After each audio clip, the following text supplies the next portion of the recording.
The air in Gettysburg was thick with the scent of gunpowder, damp earth, and the metallic tang of blood. For Private Samuel Sam Miller, a veteran of 2 years in the Confederate Army, these smells were a second skin. At 23, his face was already etched with the lines of sleepless nights and the hollow stare of a man who had seen too much. He carried the weight of the war not just in his tattered uniform and worn boots, but in the silence where his younger brother Thomas used to be. Thomas had fallen at Antietam, and Sam had carried his memory like a stone in his pocket ever since. On the 3rd day of July, 1863, the sun beat down on the fields of Gettysburg. Sam's company, part of Pickett's charge, was exhausted. The air thrummed with the distant thunder of cannons, a relentless, deafening rhythm that had become the soundtrack of their lives. They had pushed forward, only to be beaten back, and now they were regrouping in a small wooded area near a ravine, catching their breath before the next inevitable push. Sam leaned against the rough bark of a sycamore tree, its leaves a vibrant, almost mocking green against the gray sky. He wiped the sweat from his brow with the back of a calloused hand, his eyes scanning the tree line for any sign of the Union forces. A chilling, high-pitched scream, unlike any he had ever heard, cut through the sounds of battle. It wasn't the cry of a wounded man or the shriek of a horse. It was primal, inhuman, a sound that sent a jolt of ice down his spine. The men around him exchanged nervous glances, their grip on their rifles tightening. "What in God's name was that?" muttered Corporal Jackson, a grizzled old farmer from Virginia. "Maybe a pack of coyotes," Sam replied, though he knew the sound was wrong. It had a strange, almost guttural quality to it. Before they could ponder the sound further, the woods ahead of them erupted in a blur of motion. It was an ambush, but not from the Union Army. Dark, hunched figures, moving with terrifying speed, scrambled out of the underbrush. They were not men. Their bodies were covered in a strange, coarse gray fur that looked like matted moss and dirt. Their limbs were long and disproportionate, ending in hands and feet with wickedly long, curved claws. Their faces were a grotesque mockery of human features, with wide, gaping mouths full of sharp, uneven teeth. Their eyes, a piercing yellow, glowed with an unsettling malevolence. "Rock apes!" someone screamed, a name that made no sense but felt strangely right. Panic erupted. The men, trained to fight other men, were completely unprepared for this. The creatures were incredibly fast, their movements erratic and unpredictable. They didn't use guns. They used their claws and brute force. They tore into the ranks of the bewildered soldiers, a whirlwind of gray fur and lethal claws. The screams of the dying were swallowed by the growls of the creatures. Sam saw one of them leap onto a soldier's back, its claws sinking deep into his neck, its teeth tearing at his flesh. The man barely had time to scream before he went silent. Sam raised his rifle, his hands trembling. He fired, the shot echoing uselessly as the creature dodged, moving with an impossible swiftness. He reloaded frantically, his heart pounding in his chest. Another one lunged at him, its yellow eyes fixed on his. He managed to sidestep, bringing the butt of his rifle down hard on its skull. The creature stumbled, and for a moment, Sam saw a flash of something in its eyes, not just ferocity, but something akin to fear, a brief, fleeting flicker of what could have been a human soul. Then it was gone, replaced by a consuming rage. He fired again, the bullet hitting its mark. The creature fell, its limbs twitching for a moment before it went still. The body was unnaturally light, almost as if it were hollow. Sam didn't have time to process it. The battle was a mess of chaos, men fighting back to back, their bayonets useless against the creature's speed. The sounds of combat, the crack of rifles, the shouts of men, were now mixed with the guttural roars and chilling screams of the rock apes. The attack was over as quickly as it had begun.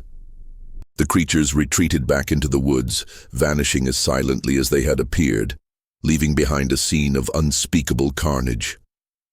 Half of Sam's company was dead or gravely wounded, and the rest were in a state of shock, their faces pale and their eyes wide with horror. They had fought Union soldiers for 2 days, and the sight of their comrades' deaths had become a grim part of life. But this was different. This was something beyond the realm of war. It was a nightmare. As the adrenaline began to fade, a profound, gut-wrenching grief settled over Sam. The sight of his fallen comrades brought back the raw, searing pain of losing Thomas. He had sworn to protect him, and he had failed. He felt that same failure now, a heavy cloak of guilt and despair. He looked at the mangled bodies, the unnatural way they had been torn apart, and a cold, hard resolve began to form in his heart. This wasn't just a random attack. It was a macabre, inhuman assault, and he needed to know why. The silence that followed the attack was more terrifying than the noise of the fighting. The air was still thick with the smell of death, but the eerie stillness amplified the sound of their ragged breathing. A small group of surviving soldiers, including Sam, gathered in a tight circle, their eyes darting nervously towards the tree line. "We have to report this," said Private Robert, his voice a shaky whisper. "To the general. He needs to know what's out there." "Report what?" scoffed another soldier, a cynical man named George. "That we were attacked by apes? They'll think we've gone mad from the sun." "They're not apes, George," Sam said, his voice low and firm. "Not like any animal I've ever seen. They were smart. They were hunting us." He knelt beside the body of one of the fallen creatures, his gaze fixed on its grotesque face. It had a strange, almost human-like expression of agony frozen on its features. He reached out and touched the coarse grey fur. It felt brittle like dried clay. He noticed something else, a faint metallic odor that was different from the blood and gunpowder, a scent that reminded him of a blacksmith's forge. He found a small, dark rock embedded in the creature's claw, a smooth, polished stone with a strange sheen. He pocketed it, a small, cold comfort in the midst of the horror. Later that evening, after the sounds of battle had finally subsided, Sam was given orders to lead a small patrol to a Union field hospital in the hopes of bartering for medical supplies. It was a fool's errand, but the war had a way of turning men into fools. As he and his small band of men moved through the woods, a chilling thought struck him. The creatures hadn't just attacked the Confederates. He remembered seeing a flash of blue uniform among the torn bodies. They were attacking both sides. They were not fighting a war of men. They were fighting their own. And for a moment, a terrifying possibility dawned on him. What if they weren't enemies but victims? The thought was a small, quiet seed of doubt in the back of his mind, but it grew into an unrelenting conviction. He had to know the truth. He had to find out what these creatures were, where they came from, and why they were here. The war had taken his brother, but this new, unknown terror felt more personal, more sinister. The war was about land and politics and freedom. This was about something else entirely. It was a macabre mystery, and for the first time in a long time, Sam felt a purpose beyond just surviving the next day. He felt a desperate need to find answers. The journey to the Union Field Hospital was a tense and silent one. The men, their nerves frayed, moved like ghosts through the forest, their rifles at the ready. The air was no longer filled with the sounds of battle, but with the subtle creaks of the forest, the rustle of leaves under their boots, and the oppressive silence of an unspoken fear. Every shadow seemed to hold a lurking menace, every snap of a twig a potential threat. Sam, at the head of the patrol, kept the strange rock he had found clutched tightly in his pocket. It was a tangible piece of the nightmare, a grim reminder that what they had witnessed was real. They reached the outskirts of the field hospital just as the sun began to set, casting long, eerie shadows across the makeshift tents. The smell of antiseptic, blood, and unwashed bodies hung in the air. The hospital was a chaotic scene, a sea of suffering. Wounded soldiers, both Union and Confederate, lay side by side on stretchers, their pain etched on their faces. The war had a way of stripping away all pretense of animosity, leaving only the universal human condition of suffering. Sam, his Confederate uniform a jarring sight, was met by a Union guard with a raised rifle. "State your business, Reb," the guard said, his voice tired but firm. "We've come to bargain for supplies," Sam said, holding his hands up to show he was unarmed. "We've got wounded men back in our camp, and we've got something you might be interested in. A discovery." The guard, seeing the desperation in Sam's eyes, lowered his rifle slightly and gestured for him to follow. He led them to a small tent that served as the doctor's quarters. Inside, a man with a tired but intelligent face was hunched over a patient, a stethoscope pressed to his chest. He was Captain John Jack Williams, a Union field doctor from Boston. "I've got a Confederate patrol here, sir," the guard said. "Says they've got a discovery." Jack looked up, his eyes a mix of curiosity and exhaustion. He gestured for Sam to approach. "What is it, soldier?" Sam laid out the story, his words tumbling out in a rush of emotion. He described the rock apes, their grotesque appearance, their unnatural speed and strength, and the ferocity of their attack. He described the aftermath, the torn bodies, the chilling silence. He pulled the strange rock from his pocket and placed it on the table. Jack picked up the stone, his brow furrowed in concentration. He examined it closely, his fingers tracing its smooth, metallic surface. "This is not granite," he murmured, "and it's not from around here. I've never seen anything like it." He then looked up, a flicker of recognition in his eyes. "You said they attacked Union soldiers as well?" Sam nodded. "Yes, sir. We saw blue uniforms. They didn't seem to care who they were fighting." Jack went silent, his mind racing. He had heard rumors, whispers among the wounded, tales of strange creatures in the woods, of men vanishing without a trace, of unexplainable screams in the dead of night.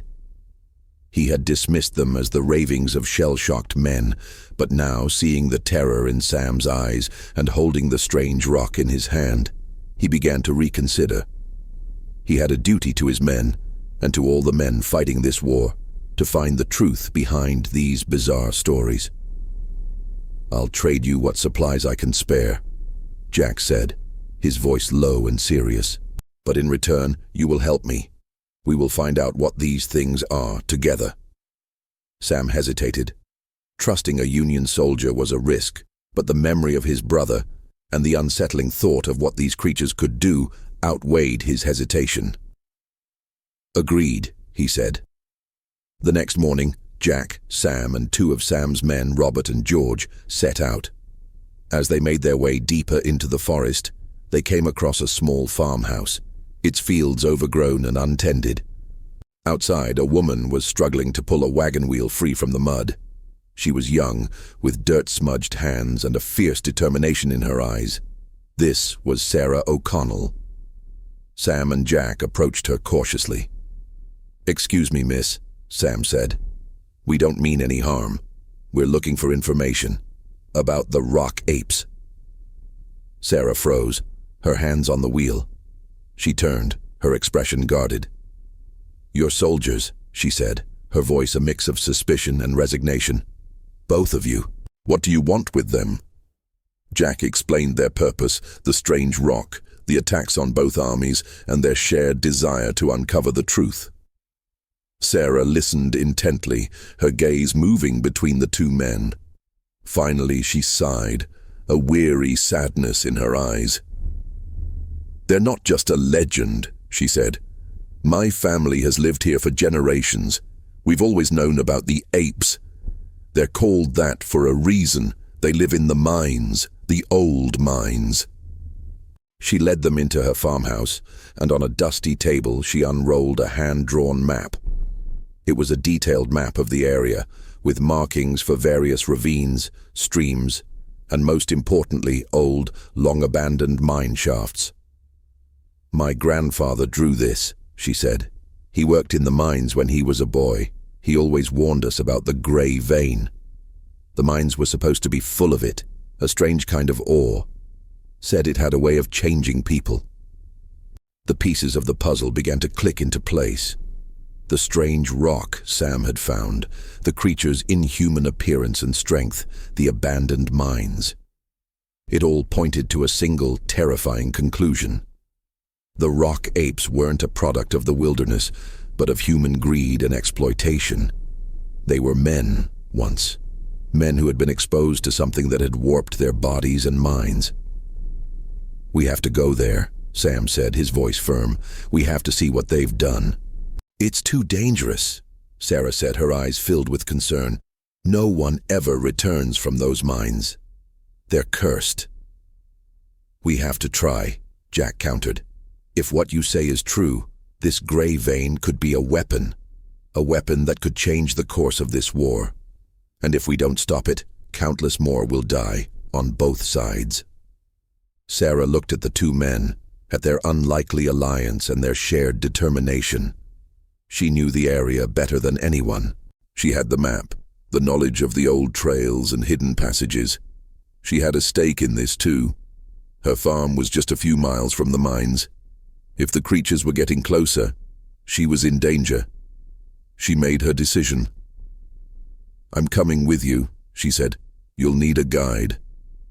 And so, an unlikely trio of a Confederate soldier, a Union doctor, and a local farmer set out on a journey into the heart of the Macabre, into the dark and cursed mines, to confront the horrifying truth behind the rock apes.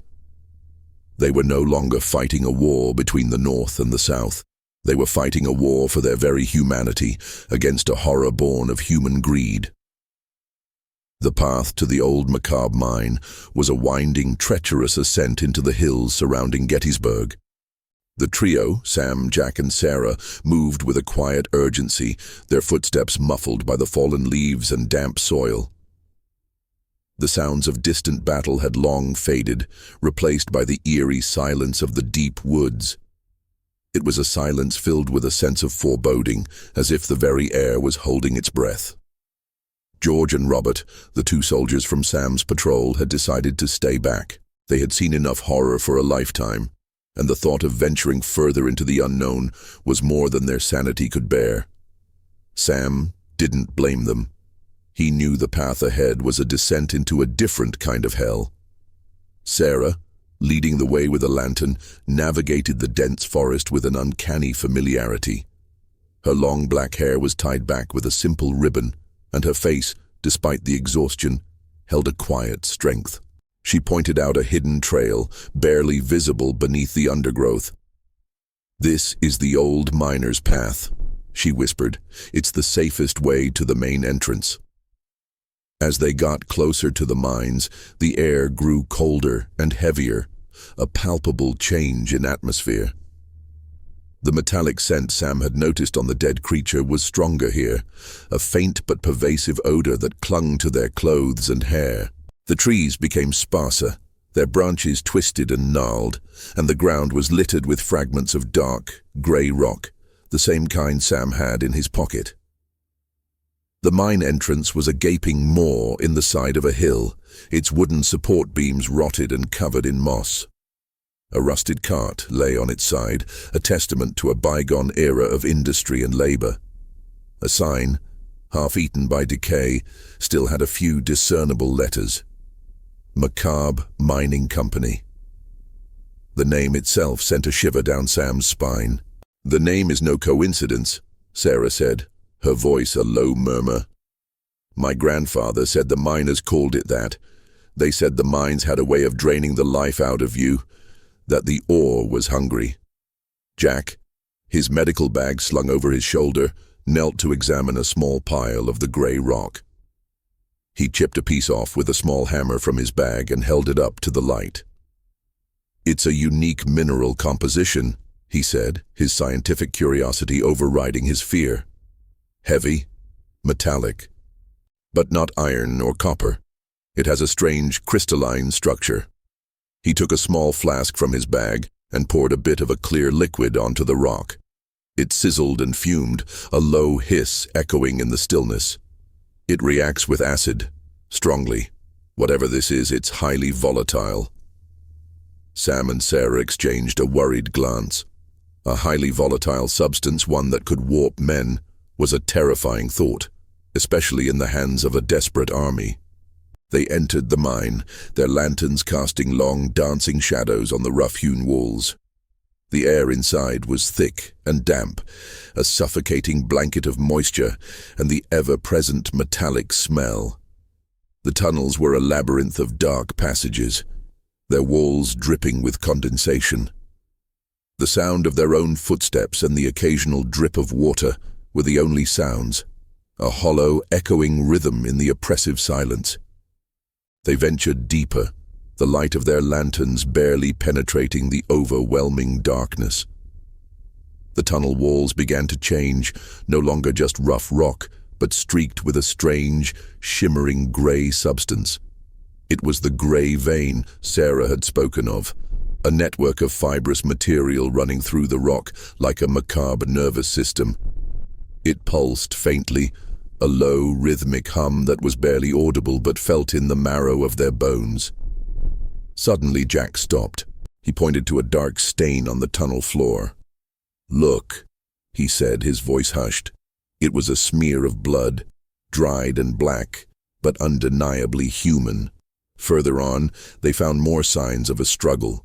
A broken pickaxe, a tattered piece of cloth, a single, worn-out boot.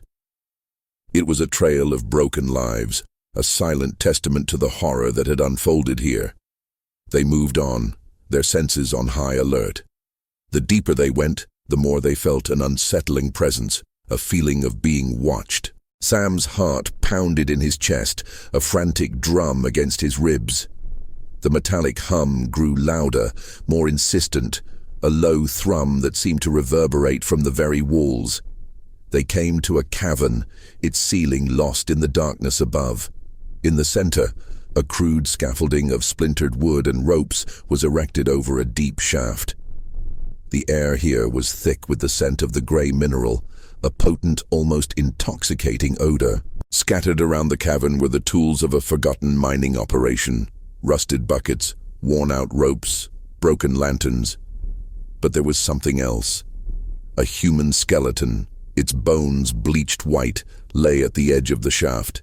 It was curled into a fetal position, its hands clasped over its skull as if in a final act of despair. A dark, powdery substance clung to its bones. Jack knelt, his face grim. "The substance. It's in the bone itself," he said, his voice barely a whisper. "Look." He pointed to a small, dark rock embedded in the skull. "It's fused. It's like it's become part of the body." A terrible realization dawned on them. The gray vein wasn't just a mineral, it was a parasitic organism, one that burrowed its way into its host and slowly transformed it. The miners, the slaves, they were not just working in the mines, they were being consumed by them. The rock apes were not a new species. They were the grotesque, horrifying result of this parasitic infection, their bodies and minds warped by the gray vein. As the truth settled in, a low, guttural growl echoed from the shadows. It was a sound Sam knew all too well, a sound that made his blood run cold. They were not alone. A pair of yellow eyes, glowing in the darkness, appeared in a crevice on the other side of the cavern. It was a rock ape, its form barely discernible in the dim light. Its growl was low, menacing and intelligent. It knew they were there. And it was waiting. The group backed away slowly, their lanterns held high. The creature didn't move, its yellow eyes fixed on them like a predator sizing up its prey. They had stumbled into the heart of the nightmare. They had found the source of the terror, but now they were trapped in the belly of the beast. The realization of what they were dealing with was far more terrifying than the creatures themselves. It was a horror born of human greed. A monstrous creation that was now hunting its own creators. The growl of the rock ape echoed through the cavern, a chilling promise of violence. Sam, Jack, and Sarah retreated, their backs to the cold, damp stone, their lanterns swaying erratically. The creature watched them, its yellow eyes unblinking, its body a hunched mass of gray fur and muscle. Sam's hand instinctively went to his rifle, but he knew a single shot would be a foolish act. The noise would attract more of them, and they were deep within the enemy's territory, far from any help. They found a narrow passage branching off from the main cavern, and without a word, they slipped inside, their footsteps light and cautious. The passage was even narrower than the main tunnel, forcing them to move in a single file, Sam in the lead, his rifle at the ready. The air grew colder, and the faint humming pulse of the gray vein seemed to get stronger, a constant thrumming in their ears. "It's not just an infection," Jack whispered, his voice barely audible. "It's a transformation. The mineral is rewriting their biology. It's giving them enhanced strength and speed, but at a terrible cost. It's consuming them from the inside out." They walked for what felt like hours, the labyrinthine tunnels twisting and turning, disorienting them. The silence was broken only by the drip of water and the rustle of their clothes. Then they heard it. Not a growl, but a faint, high-pitched whimpering sound. It was coming from a small, dark side tunnel. Sam, against his better judgment, motioned for them to follow the sound. It was a sound of immense suffering, and a grim curiosity compelled him. As they drew closer, the whimpering turned into a low, mournful sob. They found a man huddled in the fetal position against the wall, his body convulsing in silent tremors. He was a miner, or what was left of him. His skin was pale and waxy, his veins standing out like thick blue ropes. His eyes, though still human, were clouded with a glassy, unfocused terror. Patches of gray, fibrous growth were erupting from his skin, a horrific slow-motion transformation. The man's hands were a grotesque parody of their former selves, the fingers elongated and tipped with the beginnings of sharp claws. He was a living testament to the horror they had just uncovered, a man caught in the agonizing, slow process of becoming one of the rock apes. "He's dying," Jack said, his voice full of a rare, raw emotion. "The gray vein is taking over his nervous system. It's too late for him." Sam looked at the man's suffering face, at the pain and despair in his eyes, and the memories of his brother's last moments flooded back. Thomas had died in agony, but his face had been that of a soldier, a brave man. This was a slow, degrading death, a cruel joke played by an uncaring fate. Sam felt a surge of cold fury. This wasn't just a matter of survival anymore. It was a matter of justice. "We can't leave him here," Sarah said, her voice trembling. "We have to put him out of his misery." Sam nodded, his jaw tight. He raised his rifle, his hands steady despite the turmoil within him. The man looked up, his eyes meeting Sam's for a brief, lucid moment. There was no fear, only a profound, silent plea for release. Sam squeezed the trigger. The shot was deafening in the confined space, a sharp, final report that put an end to the man's suffering. The sound, however, had done what they had feared. A chorus of guttural growls and high-pitched screams echoed from the deep tunnels. The rock apes had been alerted. They were coming.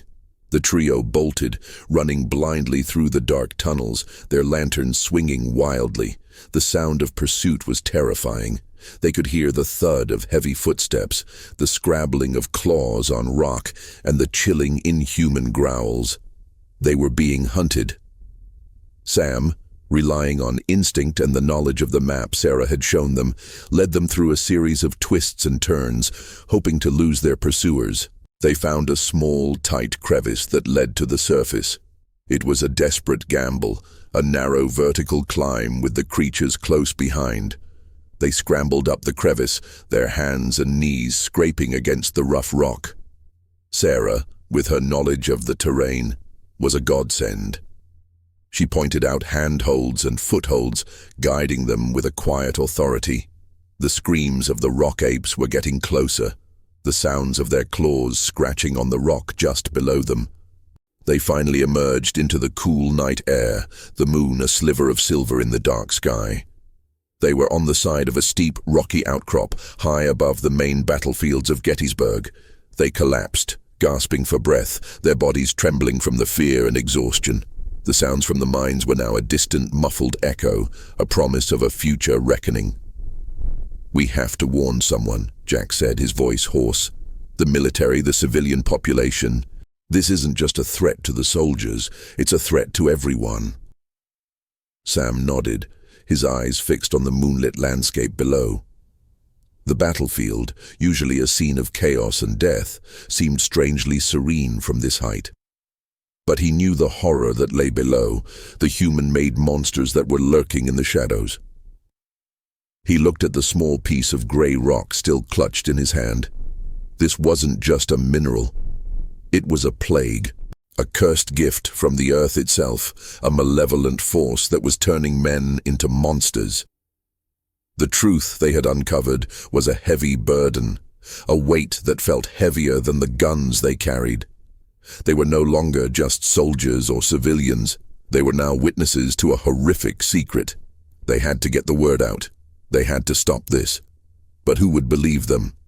A Union doctor, a Confederate soldier, and a local farmer, all with a tale of man-eating rock apes and a cursed mineral. It sounded like a madman's ravings, but they had seen the truth. And the truth, they knew, was far more terrifying than any war. The descent from the rocky outcrop was slow and arduous, their bodies sore and their minds reeling from the events in the mines. The chill of the night air did little to calm their frayed nerves. The world outside the mine tunnels felt different now, tainted by the knowledge of the parasitic terror lurking below the surface. They were no longer just a Confederate soldier, a Union doctor, and a local farmer. They were a collective of disparate individuals bound by a shared, horrifying secret. They found refuge in a small, abandoned hunting cabin, a dilapidated structure that offered little more than a roof and 4 walls. Inside, they lit a small fire in the stone hearth, the flickering light casting long, dancing shadows on the grimy walls. The warmth was a welcome relief from the biting cold, but it did little to thaw the ice of fear in their hearts. Jack, ever the pragmatist, was already thinking of a plan. "We can't go to the main armies," he said, his voice low and serious. "They're too focused on the war. They'll dismiss us as delusional or worse, as spies trying to create a distraction." "He's right," Sam said, staring into the flames. "They'll think we've gone mad. We need proof, something undeniable." "We have the rock," Sarah said, pulling the small metallic piece from her pocket. "And we have a witness to what it does to people." She looked at Sam, a silent acknowledgement of the man they had been forced to put out of his misery. "It's not enough," Jack said, shaking his head. "They'll say it's just a strange mineral. They'll say the man was suffering from battle fever. We need to go to someone who will listen, someone with the power to act. And we need to get more proof." "Who?" Sam asked. "Who would believe a story like this?" Jack thought for a moment, his eyes fixed on the flickering flames.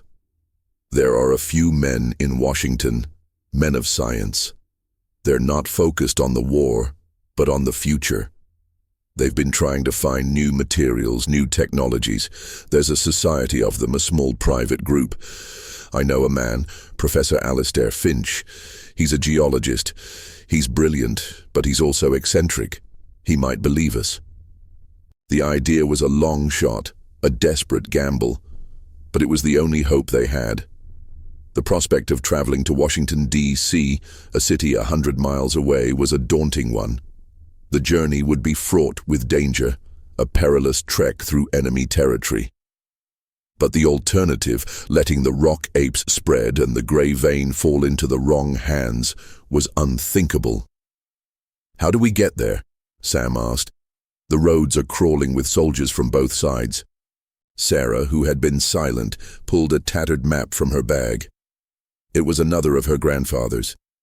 It showed a network of hidden trails, old smuggler routes that bypassed the main roads and towns. "These trails," she said, her finger tracing a faint line on the map. "They're not on any military map. They're old, forgotten, but they'll get us to Washington. We'll have to travel by night and hide by day, but it's our best chance." The plan was audacious, bordering on insane, but they were no longer ordinary people. They were survivors, bonded by a shared purpose. They agreed to leave at dawn. The next morning, as the sun began to peek over the horizon, they set off. They moved with a newfound sense of purpose, their fear replaced by a steely determination. They traveled through dense woods and across wide open fields, their journey a silent, grueling ordeal. They spoke little, their thoughts consumed by the horrifying truth they carried. During their brief stops, Jack used his medical knowledge to tend to their scrapes and bruises, his focus on the practicalities of their survival. Sarah, with her intimate knowledge of the land, was their compass, guiding them with a quiet confidence. Sam, with his soldier's instincts, was their protector, his senses finely tuned to any sign of danger. They had become a unit, an unlikely team with a shared goal. The war, the very conflict that had brought them together, now felt like a distant, almost trivial thing compared to the horror they were trying to stop. One evening, as they were resting in a small cave, a sense of hopelessness washed over Sam. He thought of his brother, of the countless men who had died in the war. What if they were too late? What if the gray vein had already spread? What if the military had already stumbled upon the mines? He shared his fears with Jack and Sarah. "What if it's already too late?" he said, his voice heavy with despair. "What if we're just delaying the inevitable?" Jack put a hand on his shoulder. "We can't think like that, Sam. We have to have hope. That's all we have. The world is in chaos, but we have a chance to bring a small piece of light back into it. We can't give up. Not now." Sarah, looking out at the dark, silent forest, added, "My grandfather always said, hope is the last thing to die. We may be just 3 people, but a single candle can light up the darkest room. We have to be that candle." Their words, simple and profound, resonated with Sam. They were right. They couldn't give up. They had to keep moving, keep fighting, not for a side, but for humanity itself. They were no longer soldiers or civilians. They were the keepers of a terrible secret, and their mission was to reveal it, to stop the tide of horror before it consumed everything. With a renewed sense of purpose, they continued their journey, a glimmer of hope in the vast, unforgiving darkness of a nation at war. The journey to Washington, D.C. was a test of their endurance, a relentless march through the heart of a nation torn apart by war. They moved like shadows, skirting around military encampments, avoiding patrols, and living off the land. The constant tension and lack of sleep took their toll, but the shared purpose kept them going. The bond between Sam, Jack, and Sarah had deepened, forged in the fires of shared fear and hope. They finally reached the outskirts of Washington, D.C. as the sun was setting, casting a warm, golden glow on the city's brick buildings and grand monuments. The city felt like a world away from the mud and blood of Gettysburg. The streets were bustling with life, a constant flow of carriages, pedestrians, and soldiers on leave. The contrast was stark and unsettling. The war was a brutal reality, but here it felt like a distant rumor, an abstract concept. "He lives on the outskirts," Jack said, pointing to a small, unassuming row house on a quiet street. "Professor Finch. He's a recluse, but he's the only one I know who will listen to us." They approached the house with a mix of apprehension and hope. Jack knocked on the heavy wooden door, the sound echoing in the silent street. After a long moment, the door creaked open, revealing a frail, elderly man with a wild shock of white hair and a pair of thick spectacles perched on his nose. He was Alistair Finch. "Jack Williams?" he said, his voice a raspy whisper. My word. I haven't seen you since you left for the war. What in God's name are you doing here? He looked at Sam's Confederate uniform and Sarah's dirt-smudged clothes, his brow furrowed in confusion. Jack explained their story, his words a torrent of information, a desperate plea for understanding. He spoke of the rock apes, the gray vein, the mines, and the horrible transformation. He laid the strange gray rock on a table, its metallic sheen catching the light from a nearby lamp. Alistair listened, his eyes wide with a mixture of disbelief and intellectual fascination. He picked up the rock, his gnarled fingers tracing its smooth surface. Extraordinary, he murmured. I've never seen a mineral with this composition. It's a perfect conductor. And look at the crystalline structure. It's a natural anomaly. He led them to his study, a cluttered room filled with books, maps, and geological samples. He pulled out a large, leather-bound volume and began to flip through the pages. There have been whispers, he said, his voice low, whispers of a private mining company operating in the Gettysburg region before the war. They were funded by a consortium of wealthy industrialists. They were searching for something they called the Nexus ore, a substance they believed had the potential to revolutionize industry and warfare. He stopped at a page with a hand-drawn illustration. It was a crude sketch of the Macabre mine, and next to it, a small, intricate diagram of a crystalline structure that was a perfect match for the rock in Jack's hand. They kept their operation a complete secret, Alistair said. They hired miners and laborers, but they were all kept in isolation, with no contact with the outside world. There were rumors of disappearances, of strange illnesses, but the company's influence in government was too strong to be questioned. The pieces of the puzzle were fitting together, a grim, horrifying picture of a secret operation and a scientific experiment gone wrong. The industrialists weren't just searching for a new material, they were exploiting a substance that they knew had the potential to alter human biology. The miners were not just laborers, they were guinea pigs. The rock apes were not a random act of nature. They were a man-made horror, a product of human greed and ambition. They must have lost control, Jack said, his voice heavy with a grim realization. The gray vein must have spread beyond their control. It's turning people into those things. And if it's as volatile as you say, Alistair added, if it gets into the water supply, if it's ingested, it could be a plague that could wipe out entire cities. The weight of their discovery was immense. The war, which had consumed a nation, was just a backdrop to a much larger, more insidious threat. They had to stop it. But how? They were just 3 people against a shadow organization of powerful men, a secret that had been buried for years. We need to expose them, Sam said, his voice firm. We need to get this information to the public, to the military leaders. They have to know what they're up against. Alistair shook his head. It won't be that easy. The men behind this are powerful. They have allies in high places. They'll silence us before we can get the word out. We need more proof. We need to go back to the source. The suggestion sent a jolt of fear through them. Going back to the mines was a suicide mission. But Alistair was right. They had to go back.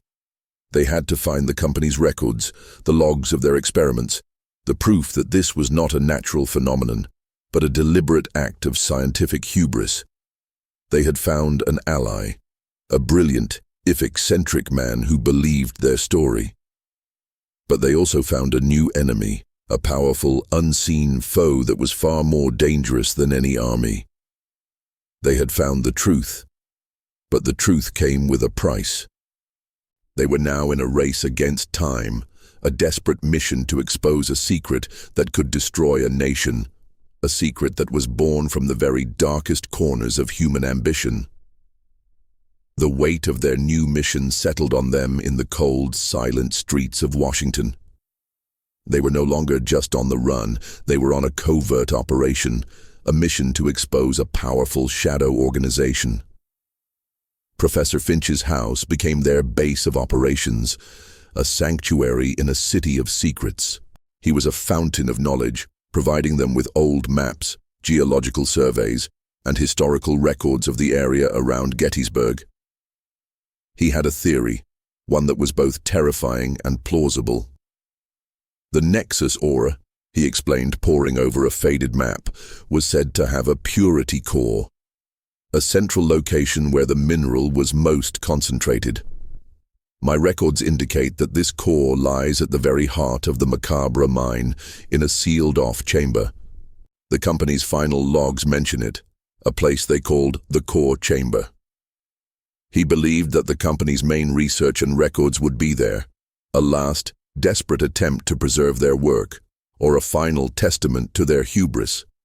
The thought of venturing back into the mines, into the very heart of the nightmare, sent a shiver down their spines. "How would we get in?" Sam asked, his voice low and weary. "The mine is crawling with them. We barely escaped last time." Alistair pointed to a small, faded marking on the map.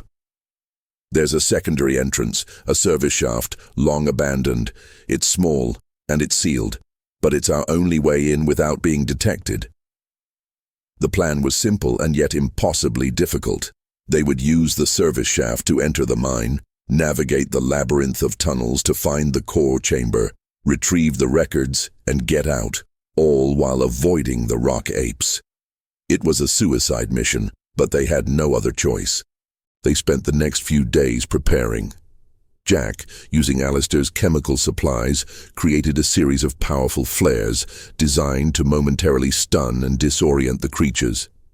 He also created a potent acidic solution from the samples of the gray vein, a substance that, he theorized, could dissolve the creature's fibrous skin. Sarah, with her knowledge of the terrain, meticulously planned their route to the mines, avoiding all known patrols and population centers. Sam, the soldier, trained them in close-quarters combat, teaching them how to use their tools as weapons and how to move with stealth and silence. They were no longer defined by their uniforms or their backgrounds. They were a team, a single cohesive unit, with a singular purpose. The war, the Union, the Confederacy. It all felt 1,000,000 miles away.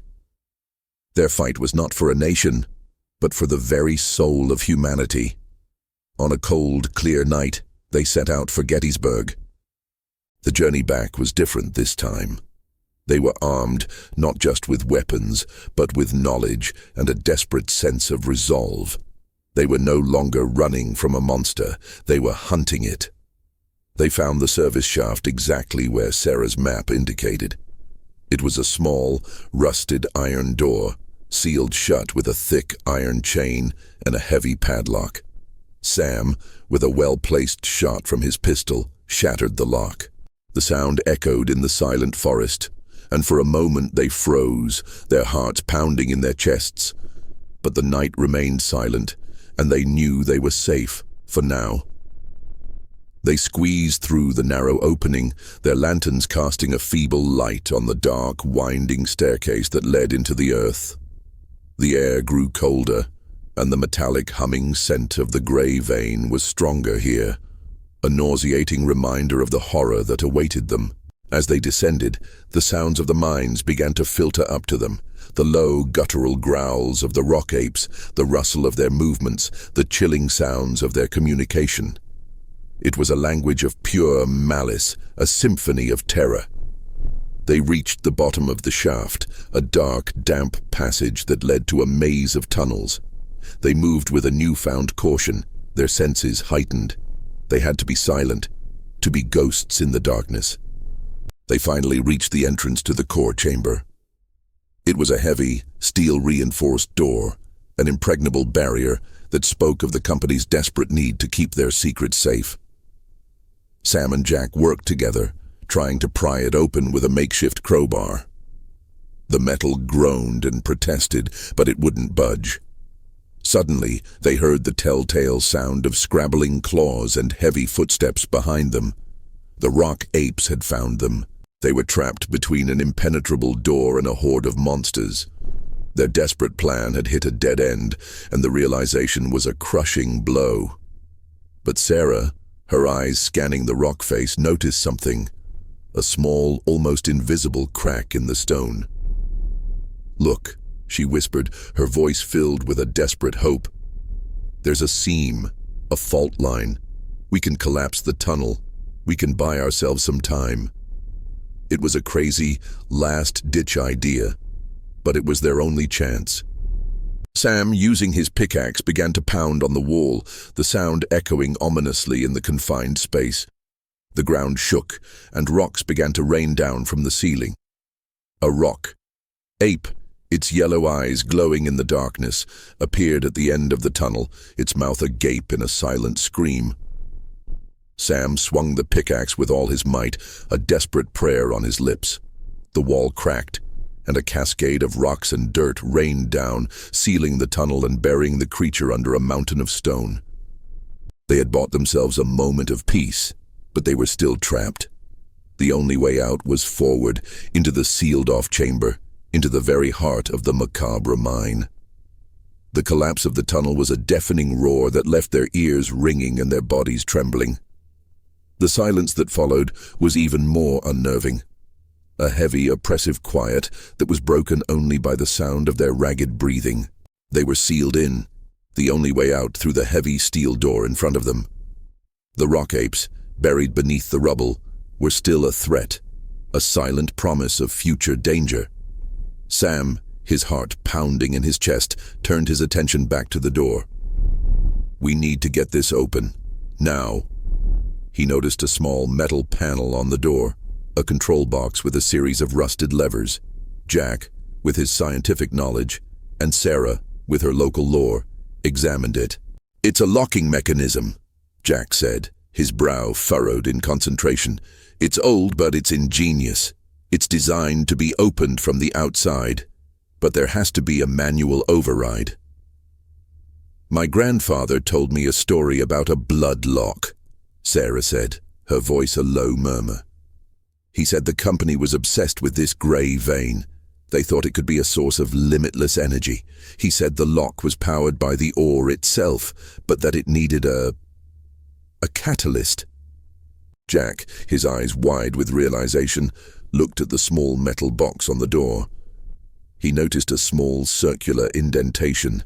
It was a perfect fit for the small grey rock Sam had been carrying.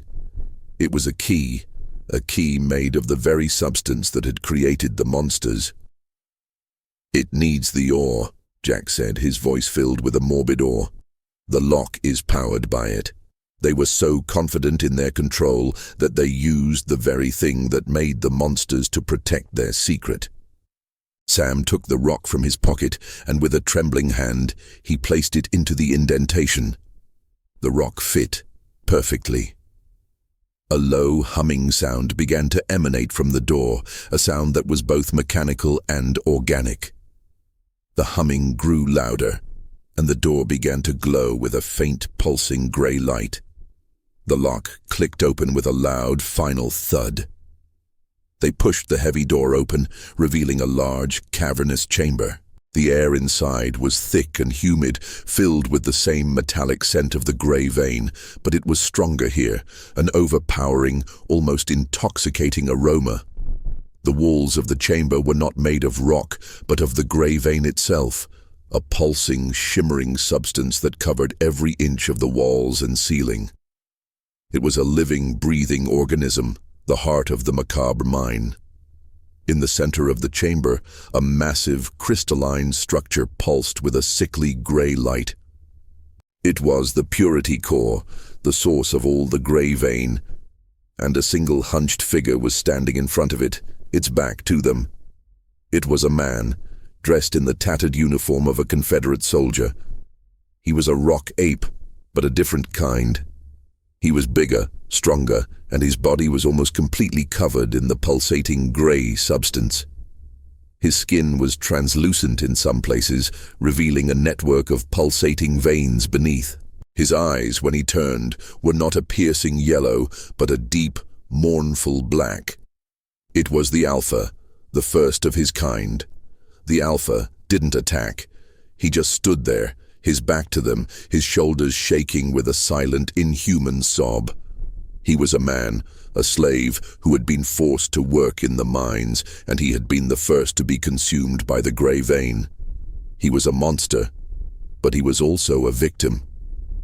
They saw the truth then, a final, terrible realization that settled over them like a shroud. The rock apes were not evil. They were not mindless monsters. They were the tortured, twisted victims of a scientific experiment gone wrong.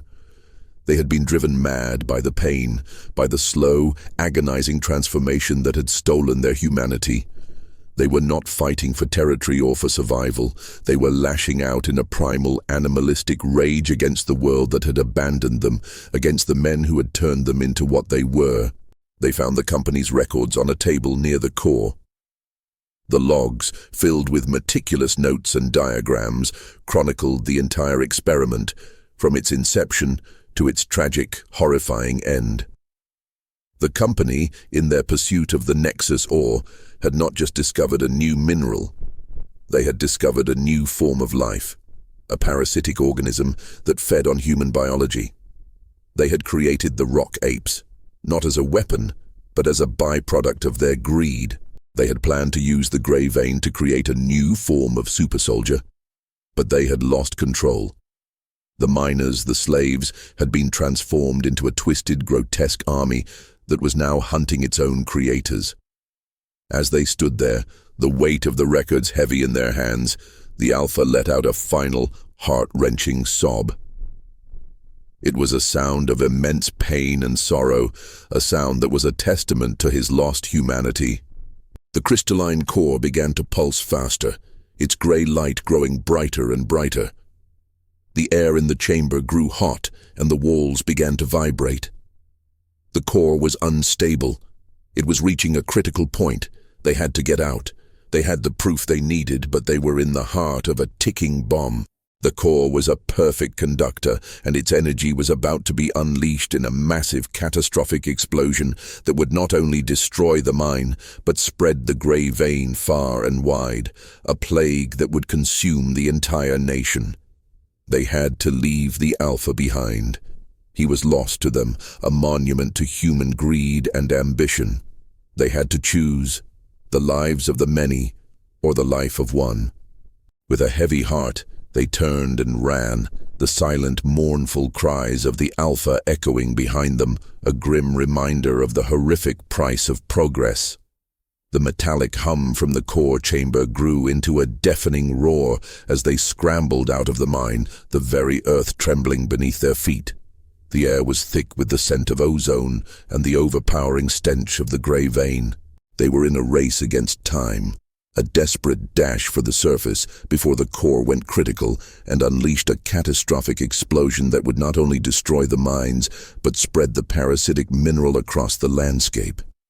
The rock apes, still scattered in the tunnels, seemed to sense the impending doom. They had stopped their pursuit, their guttural growls now a chorus of frantic, terrified cries.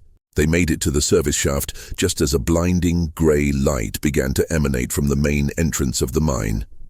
Sam, his mind a blur of adrenaline and terror, scrambled up the rickety ladder, pulling Jack and Sarah up behind him. They were just a few feet from the surface when the earth shook with a monstrous, gut-wrenching tremor. The explosion was not a boom, but a silent, brilliant flash of grey light that pulsed with an unholy energy. The ground rippled, and the hills of Gettysburg glowed with a sickly, grey hue. The sound of the blast was a low, subsonic thrum that felt in the marrow of their bones, a sound that seemed to rewrite the very fabric of reality.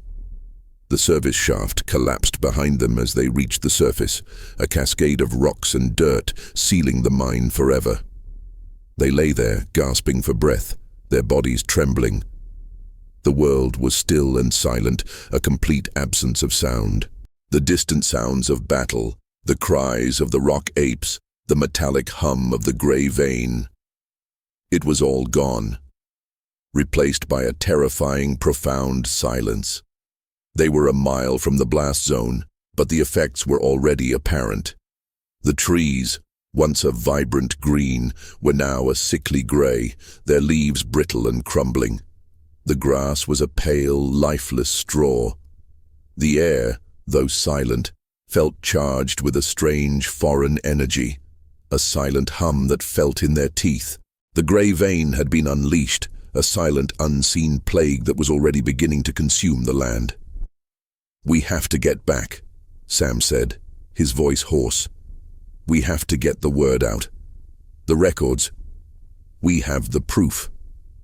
He looked at the leather-bound book clutched tightly in Jack's hand, a small, fragile testament to the horror they had just witnessed.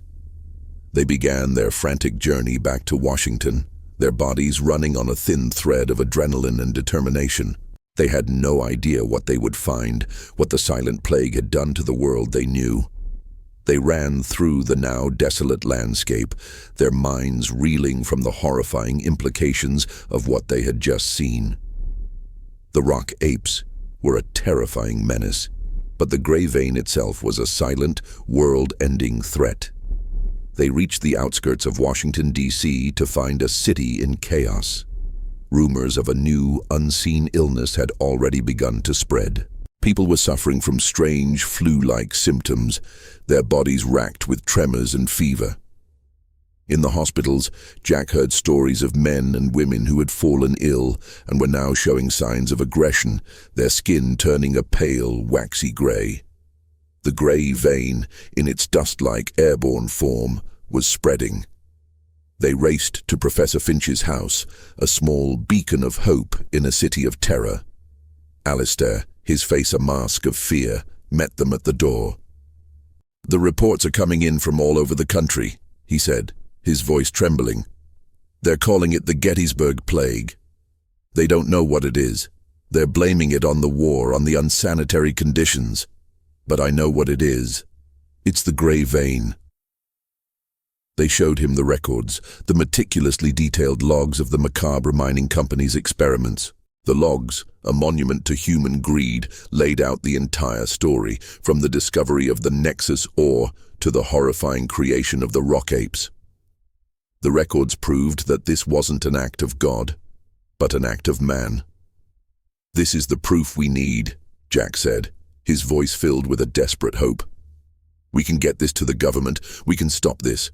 We can develop a cure, an antidote." "It's not that simple," Alistair said, his eyes filled with a grim realization. "The men who funded this company, they're powerful. They're still in power. They'll do anything to keep this a secret. They'll discredit us. They'll kill us." He was right. They had the truth, but the truth was a double-edged sword. It could save the world, but it could also get them killed. The men behind the grey vein were still out there, their secrets a powerful, silent weapon. They had to choose their next step carefully, to be smart, to be cautious. The fate of the nation, and perhaps the world, rested on their shoulders. The reality of their situation was a crushing weight. They had the truth, but the powerful men who had created the rock apes were still in the shadows, an unseen enemy that was far more dangerous than the creatures themselves. They knew they couldn't go to the military or the government. The men who had orchestrated the Macabre mining company were likely intertwined with the very fabric of power in Washington.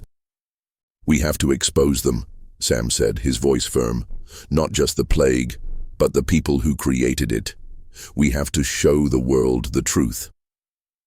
Alistair, his brilliant mind already working on a plan, said, "We can't rely on the official channels.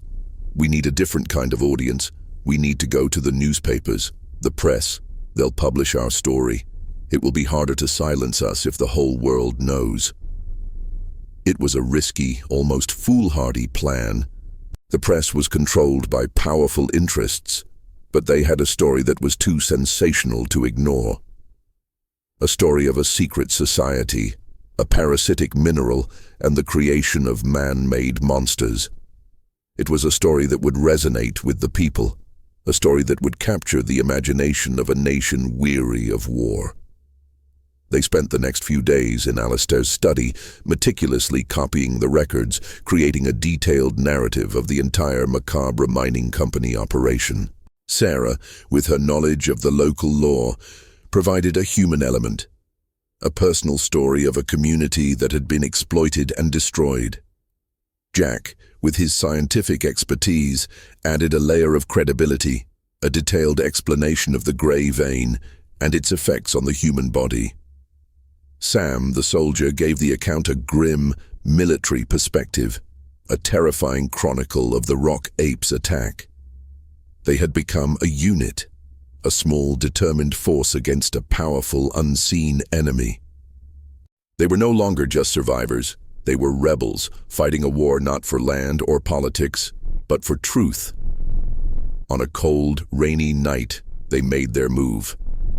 They went to the office of the Washington Chronicle, a small, independent newspaper known for its daring and controversial reporting. The editor, a grizzled old man named Elias Thorne, listened to their story with a mix of disbelief and professional curiosity. He looked at the records, at the detailed drawings of the mine, at the meticulous notes of the experiments. He saw the genuine fear and conviction in their eyes. He had been a reporter for 40 years, and he knew a true story when he heard one. And this was a story that would change everything. He agreed to publish it, but with a caveat. "This will put a target on our backs," he said, his eyes fixed on theirs. "All of us. The men who did this. They're ruthless. They'll come for you, and they'll come for me." They knew the risks. They had accepted them the moment they chose to fight for the truth. "We're ready," Sam said, his voice firm. The next day, the Washington Chronicle ran a special edition, a front-page story with a bold, uncompromising headline, "The Gettysburg Horror, a Man-Made Plague." The story, complete with copies of the records and detailed illustrations, was an instant sensation. It spread like wildfire, carried by word of mouth and by the small independent newspapers that copied the story. The truth was out. The silent enemy was no longer silent. The public reaction was one of shock and outrage. The war which had consumed the nation was suddenly a secondary concern. The focus had shifted to the horrific, man-made plague that was threatening to consume the entire country. The government, under immense pressure, launched an investigation. The men behind the Macabre mining company, once untouchable, were now under intense scrutiny. Sam, Jack, and Sarah, their mission accomplished, found a small, quiet place to hide. They had won. They had exposed the truth. The rock apes, the grey vein, the Gettysburg plague. The secret was out. And the people who had created the horror were now on the run. But their victory was bittersweet. They knew the fight was not over. The grey vein was still a threat, a silent, invisible killer that was spreading. The investigation would take time, and in the meantime, the plague would continue to claim victims. The Alpha and his kind, the first victims of the grey vein, were still out there, a living testament to the horrific price of human greed. The story of the rock apes, born from the darkest corners of human ambition, had become a legend, a grim, cautionary tale. And Sam, Jack, and Sarah, the unlikely trio who had faced the heart of the horror, were now a part of that legend. They had lost their innocence, their lives, and their sense of normalcy, but they had saved the nation. They had fought a war not of men, but of monsters, and they had won. Their story, a tale of terror, of survival, and of the ultimate price of human greed, was now etched into the annals of history, a grim reminder of the darkness that lurks beneath the surface of the world.